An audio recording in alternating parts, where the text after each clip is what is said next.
Bien-aimés dans le Seigneur, nous vous bénissons de la part de Dieu et de notre Seigneur Jésus-Christ. Nous sommes dans la joie de savoir que vous êtes très nombreux dans vos maisons et devant vos écrans pour qu'ensemble nous puissions adorer notre Seigneur qui est mort, ressuscité et qui est monté au ciel, qui est assis à la droite de Dieu et là, il intercède pour nous. Que la grâce et la paix vous soient multipliées de la part de Dieu et de notre Seigneur Jésus-Christ. Je m'en vais, bien-aimés, vous inviter, là où vous êtes, à vous lever pour que nous chantions ensemble le cantique 631 dans le recueil sur les ailes de la foi. Le cantique 631. Et je vous invite à chanter ensemble avec moi pour que nous puissions donner gloire à notre Seigneur qui est monté au ciel. De Canaan, quand verrons-nous le céleste rivage vers le Jourdain? Entendez-vous, Christ nous appelle tous. Près de lui doux partage, à l'abri de l'orage, nous pourrons chanter à jamais le cantique de paix. Oh, quel parfait bonheur, quel bonheur, quel bonheur. Oh, quel parfait bonheur après tant de labeur. Pour toujours réunie, l'Église en sa patrie entonnera Alléluia, gloire à toi Jéhovah. Vous pouvez vous asseoir et je vous invite à la prière.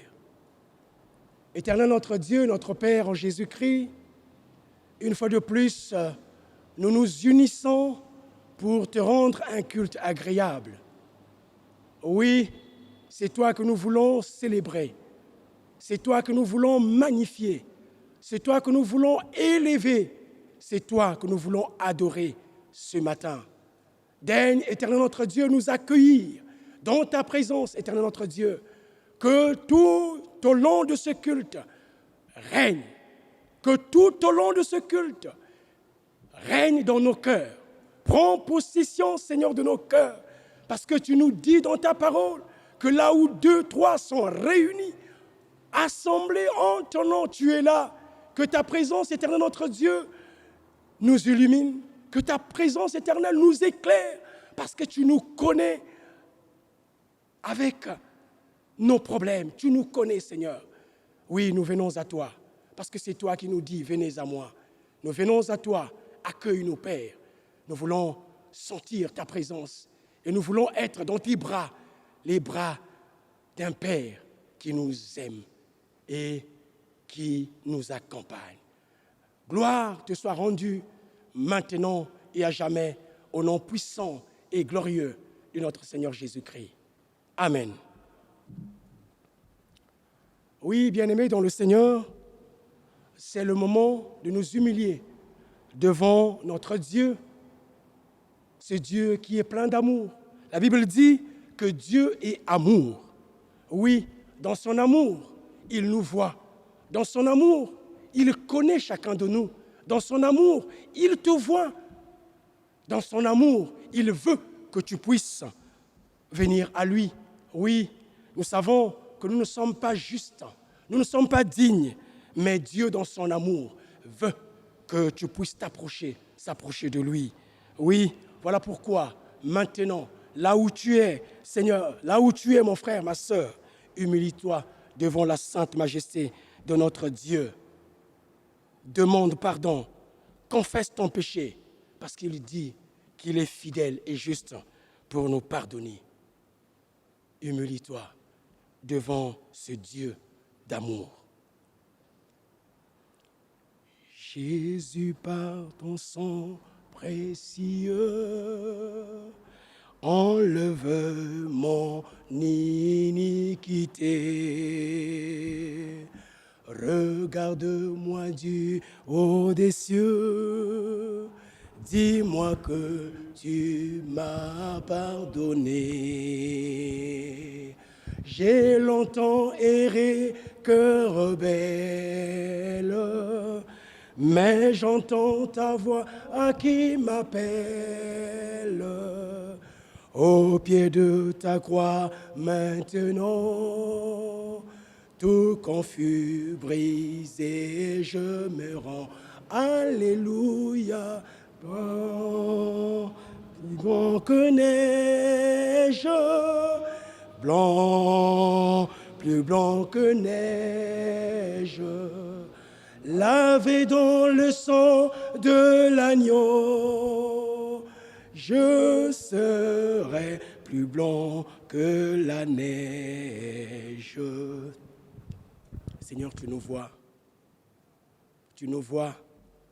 que dans notre marche avec toi, nous avons certainement trébuché, mais nous venons nous humilier devant toi, Éternel. Daigne nous pardonner et daigne nous accueillir, daigne nous redonner, Seigneur, la force, daigne effacer, daigne laver mon péché que je te présente, Seigneur. Merci, Éternel, parce que tu es juste et tu es fidèle. Tu dis, si nous confessons nos péchés, tu es fidèle. Alors, accorde-nous le pardon. Merci de nous pardonner et de nous laver par le sang de Jésus-Christ. Amen. Bien-aimés dans le Seigneur, voici, à présent, nous nous approchons à l'écoute de la parole de Dieu qui sera prêchée par le pasteur évangéliste Freddy Bunda. Mais vous savez que nous sommes là dans un contexte de l'ascension. N'oubliez pas que notre Seigneur, Jésus, est monté au ciel et il est assis. Et dans sa position, c'est pour toi qu'il est là. C'est pour intercéder pour toi. C'est pour exaucer tes prières. Voilà pourquoi, bien-aimés, c'est le moment de faire silence devant Dieu et d'écouter sa parole. Mais bien avant, nous voulons chanter ce cantique. Comme une terre altérée, soupire après l'eau du ciel, nous purons la rosée de ta grâce Emmanuel, fraîche rosée, descendez sur nous tous, ô divines ondes. Bien-aimés dans le Seigneur, bonjour. Ce matin, nous avons la joie d'être avec vous au travers des ondes de la télévision, la grâce que Dieu nous fait. Et nous voulons parler de l'ascension. Nous allons prier le Seigneur. Dieu notre Père, nous te rendons grâce parce que tu es l'alpha et l'oméga. Tu es le commencement et la fin, tu es le premier et le dernier. Merci de cette opportunité que tu nous donnes, où tous les temples sont fermés, mais tu en as ouvert dans toutes les maisons, où toutes les familles jubilent de joie, en train d'intercéder, en train de louer, d'exalter ton nom. Mais aussi à travers la télévision et la radio, tu nous donnes cette occasion, cette opportunité de proclamer tes oracles, de prêcher l'évangile afin que les peuples puissent entendre la voix du Seigneur et que cela puisse les fortifier. Bénis donc ce culte, Seigneur de notre Père, et que toute la gloire te revienne, toi qui règnes au siècle des siècles. Dans le nom de Jésus, notre Seigneur et notre Sauveur, nous disons Amen. Voilà, je disais tantôt que le thème de ce matin, c'est l'ascension de Jésus-Christ. Et le texte qui nous est proposé est tiré donc du livre des Actes des Apôtres, chapitre 1, les versets 6 au verset 11. Et nous lisons au nom du Seigneur. Alors les apôtres réunis lui demandèrent, « Seigneur, est-ce en ce temps que tu rétabliras le royaume d'Israël ?» Il répondit, « Ce n'est pas à vous de connaître le temps et les moments que le Père a fixés de sa propre autorité. Mais vous recevrez une puissance.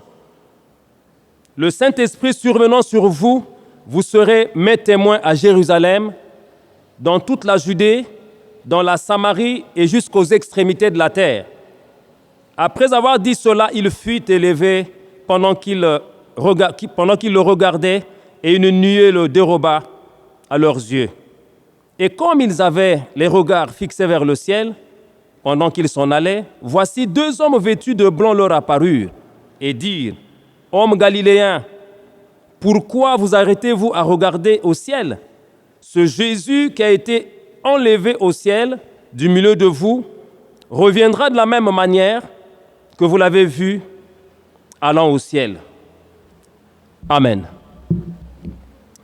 Nous voulons ce matin parler de l'ascension du Seigneur qui constitue effectivement le point d'ancrage de notre salut accompli à travers la mort et la résurrection de Jésus-Christ. Et ici, nous sommes sur la montagne des Oliviers. Jésus est sur la montagne des Oliviers avec ses disciples pour leur donner les dernières consignes, les dernières paroles par rapport à la mission qu'il leur a assignée, car Jésus savait qu'effectivement, il y aura beaucoup de tribulations, il y aura beaucoup de secousses, il y aura beaucoup d'atrocités qui vont s'en suivre après son départ. L'ascension pour nous signifie quoi exactement, nous croyants du XXIe siècle? L'ascension signifie le départ de Jésus-Christ, la montée de Jésus vers le Père. Il rejoint donc les lieux célestes en tant que souverain sacrificateur. Et donc il inaugure cette nouvelle alliance parce qu'il est sorti vainqueur. Il a vaincu les puissances des ténèbres. Il a écrasé la tête du serpent à la croix. Et aussi, il a arraché la clé lorsqu'il est descendu aux enfers. Le 3e jour, quand il ressuscite, le diable a été plaqué. Donc l'ascension pour nous constitue effectivement le point de démarrage de l'Église. C'est là que les disciples, dans une contemplation, vont voir comment le Seigneur va pouvoir monter au ciel. Mais là n'est pas vraiment le problème. Le véritable problème, c'est que Jésus leur adresse la parole pour leur dire « Restez à Jérusalem, restez à Jérusalem, ne vous dispersez pas. » Les disciples étaient apeurés, ils étaient traumatisés. Ils étaient stressés parce que voir le Maître partir, ce n'était pas facile. C'était un moment douloureux, un moment difficile. C'était comme une pilule amère pour les disciples de voir celui-là qui était leur conducteur se séparer d'eux physiquement. Mais en réalité, Jésus se sépare d'eux physiquement, mais spirituellement, il sera toujours là. Parce qu'il ne pouvait pas abandonner les disciples, quand bien même il ne serait pas là physiquement. Spirituellement, le Seigneur est avec nous. Et ça veut dire que nous devons avoir peur de la mission du Seigneur. Jésus est là au milieu d'eux, et quand il finit de parler, alors la gloire de Dieu l'enveloppe dans une nuée, et le voilà en train de monter. Et les disciples étaient stupéfaits. Ils étaient ahuris en train de contempler cette montée. C'est tout à fait normal d'ailleurs, parce que c'est une scène qui se passe de façon visible. Et Christ est monté, effectivement, il est parti. Et voilà comment 2 hommes vont descendre. C'était des anges. Les anges vont apparaître en ce moment-là pour venir interrompre l'acte de contemplation des disciples. Parce que pour Dieu, le problème, ce n'est pas de rester là, statique, en train de contempler, mais nous devons rentrer dans notre dynamique de mission. Il était question qu'ils entrent dans le travail. Et les anges vont donc interpeller les disciples. Pourquoi avez-vous les regards fixés vers le ciel? Ce Jésus que vous voyez monter, c'est de la même façon qu'il reviendra. En réalité, les anges annoncent la parousie parce que le même Jésus qui est parti, c'est le même qui reviendra de la même façon qu'il est monté. Donc, ils annoncent en même temps le retour, la seconde venue de Jésus. Cette fois-ci, il ne reviendra pas pour sauver les âmes, mais il revient pour juger les vivants et les morts. Voilà pourquoi les anges viennent interrompre leur regard qui était un regard fugitif, un regard de contemplation. Ça veut dire que nous, disciples du XXIe siècle, nous ne devons pas passer du temps à la contemplation. Mais le Dieu que nous servons, c'est un Dieu travailleur. Dieu nous invite à travailler. Dieu nous invite à entrer dans la mission parce que l'ascension, effectivement, ouvre une page à la mission.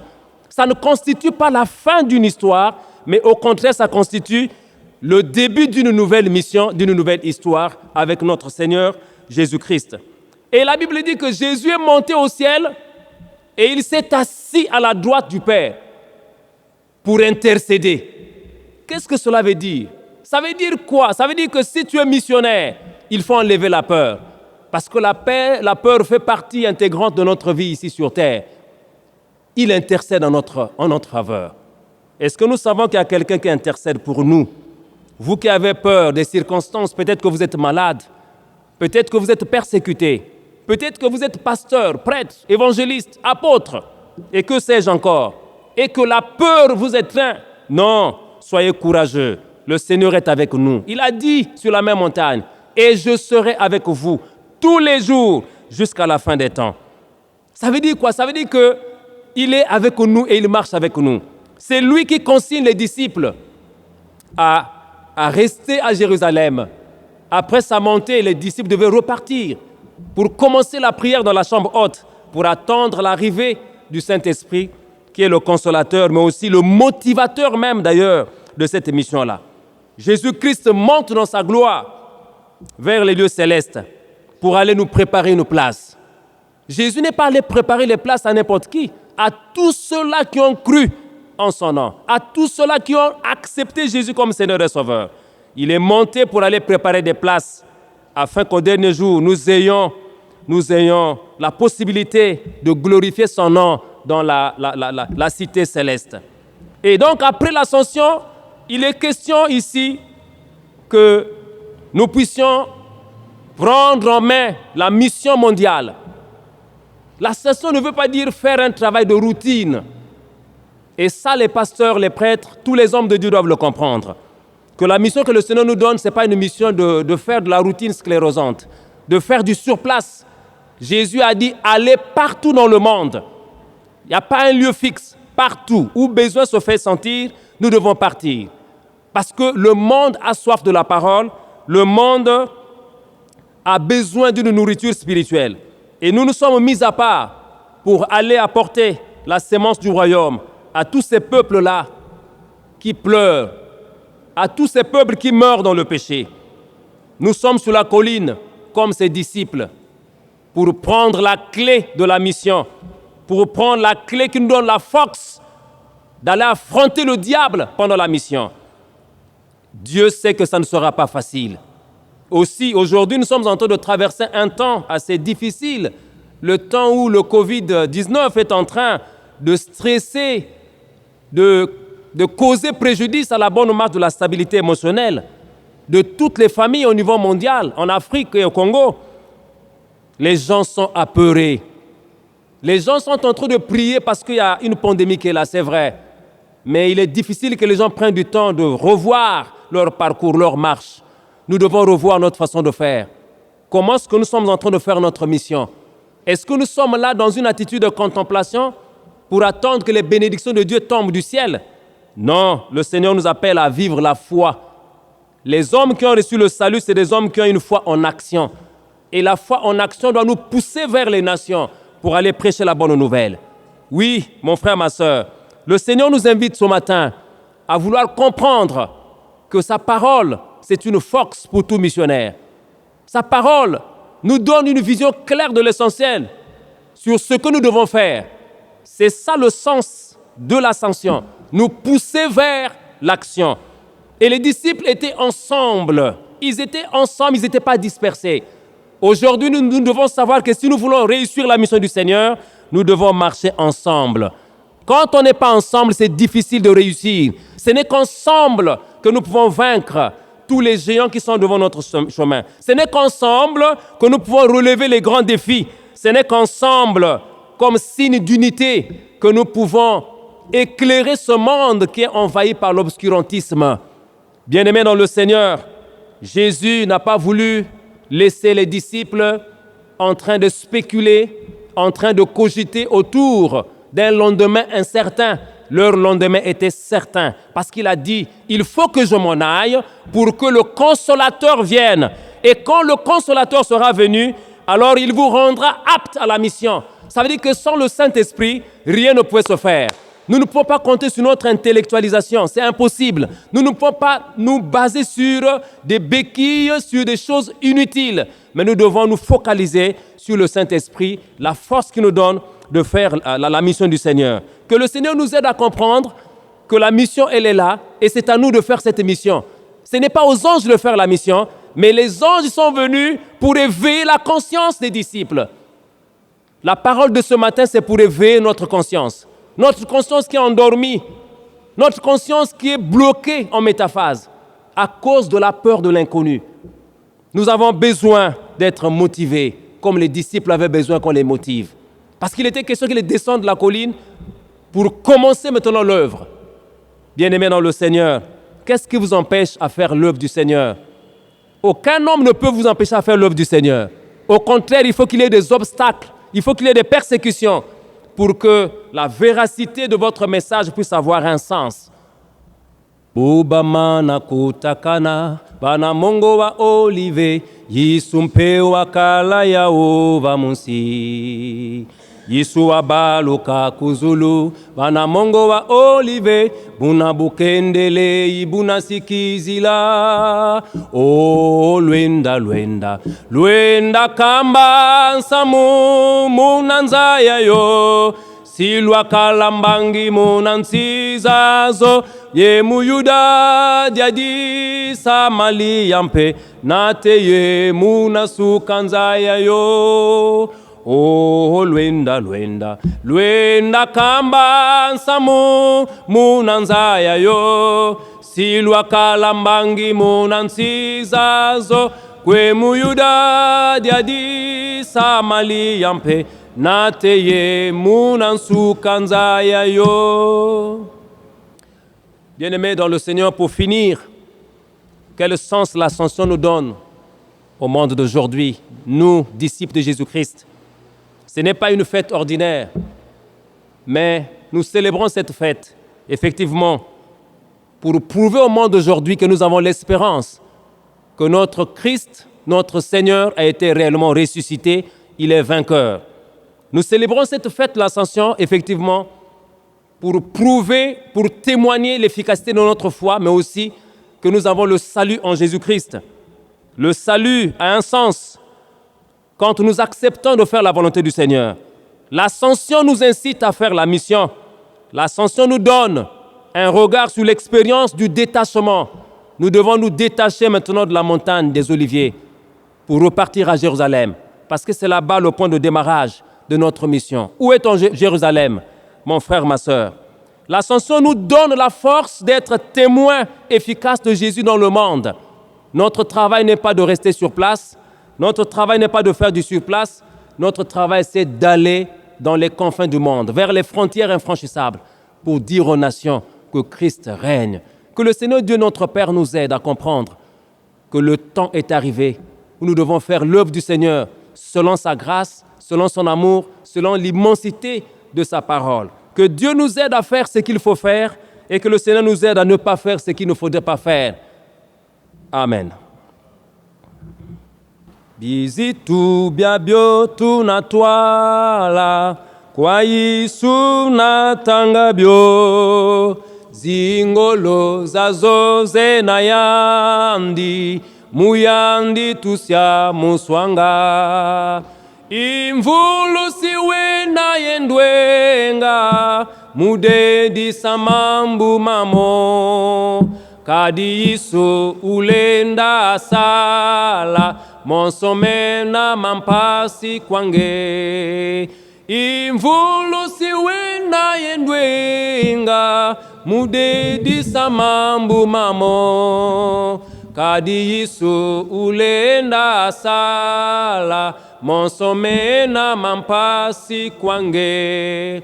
Nous voulons prier pour implorer la grâce de Dieu sur le monde entier, l'Afrique et le Congo particulièrement, afin que le Seigneur déploie sa grâce, sa miséricorde et son amour pour nous venir en aide compte tenu de cette pandémie qui constitue un cancer pour notre société, afin que le Seigneur apaise les cœurs, que le Seigneur tourne les cœurs de tous ceux qui ne veulent pas l'accepter comme Seigneur et Sauveur, afin qu'ils parviennent à la connaissance de la vie éternelle, mais aussi que le Seigneur guérisse ceux qui sont déjà malades, ceux qui sont atteints, et que le Seigneur inspire les gouvernants à avoir ou à trouver des approches solutionnelles pour pallier à ce problème. Prions le Seigneur. Dieu notre Père, nous voulons te dire merci, te rendre grâce parce que tu es Dieu. Nous voulons recommander entre ta main l'humanité tout entière. Tu sais pertinemment en tant que Dieu créateur la situation que nous avons depuis bientôt 2 mois au niveau international, en Afrique et particulièrement au Congo, où même les gouvernants sont traumatisés, sont stressés, en train de chercher des solutions de gauche à droite. Oui, Seigneur, tu es capable d'inspirer les chercheurs, les médecins, afin de trouver des médicaments, afin de trouver des produits qui peuvent solutionner cette maladie qui, aujourd'hui, est en train de sévir les nations, de secouer le monde. Nous te prions, Seigneur, d'apaiser les cœurs de tous ceux qui sont stressés, en Afrique, au Congo et au niveau international. Que tu touches toutes les familles, que tu suscites des flammes de feu, que tu suscites une nouvelle dynamique dans toutes les familles, afin que les gens rentrent dans une dimension de prière. Nous te prions, Dieu notre Père, de manifester ta puissance et ta grandeur, de bénir les chefs de l'État, de bénir les gouvernants, ceux-là qui ont été élevés en dignité par toi, Seigneur. Que tu les aides à prendre les décisions qui sont plausibles pour nos nations. Que tu aides tous les médecins qui sont exposés, le corps médical, ceux qui sont proches des malades chaque jour, que tu les protèges, mais aussi que tu bénisses leurs familles de façon respective. Nous voulons aussi te prier, Seigneur, pour l'Église, corps du Christ. Oui, effectivement, les églises sont fermées, les temples sont fermés. C'est une leçon inaugurale que tu es en train de donner à l'Église, que la foi ne doit pas être une foi attachée au temple, mais la foi doit être attachée à la personne de Jésus. Donne-nous ce regard de comprendre que notre foi doit être attachée à la personne de Jésus qui est ressuscité d'entre les morts. Bénis tous ceux-là qui nous suivent ce matin. Bénis tous ceux-là qui sont en train de faire des caprices, d'accepter Jésus comme Seigneur et Sauveur. Touche les cœurs afin que les gens tournent leur regard vers la croix. Manifeste-toi, Seigneur, dès aujourd'hui à jamais, dans le nom de Jésus, notre Seigneur et notre Sauveur. Nous avons ainsi prié. Amen.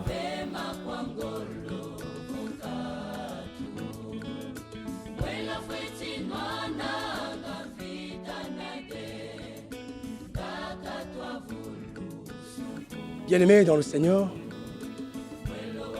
voici venu le moment où nous sommes en train d'atterrir petit à petit, pour ne pas dire clôturer notre moment d'adoration. Mais je voudrais à présent vous exhorter. Et la parole de Dieu, pour affermir notre foi, nous la prenons dans le livre de Matthieu, le chapitre 28, le verset 20. Le Seigneur fait une promesse. Et voici la promesse. Le Seigneur nous dit, « Et voici, je suis avec vous tous les jours jusqu'à la fin du monde. » Amen. Nous allons chanter un cantique. Seigneur, je lève ton nom. Seigneur, je célèbre ta bonté. Oh, quelle joie tu vis en moi. Oh, quelle joie tu viens pour nous sauver. Oh, tu viens du ciel sur la terre, montrer la voie de la terre à la croix, payer pour moi de la croix jusqu'au tombeau, et du tombeau jusqu'au ciel. Seigneur, j'ai levé ton nom. Je lève ton nom. Tu viens du ciel sur la terre, montrer la voie de la terre à la croix, payer pour moi de la croix jusqu'au tombeau et du tombeau jusqu'au ciel. Seigneur, j'ai levé ton nom. Unissons-nous dans la prière du Seigneur. Notre Père qui es aux cieux, que ton nom soit sanctifié, que ton règne vienne, que ta volonté soit faite sur la terre comme au ciel. Donne-nous aujourd'hui notre pain de ce jour. Pardonne-nous nos offenses, comme nous pardonnons aussi à ceux qui nous ont offensés.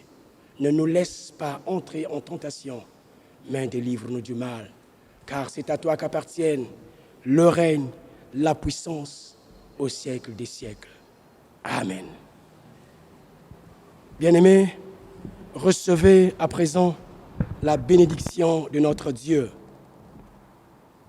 Que le Dieu de paix, qui a ramené d'entre les morts le grand pasteur des brebis, par le sang d'une alliance éternelle, notre Seigneur Jésus, vous rende capable de toute bonne œuvre pour l'accomplissement de sa volonté et qu'il fasse en vous ce qui est agréable par Jésus-Christ. À lui soit la gloire au siècle des siècles. Amen.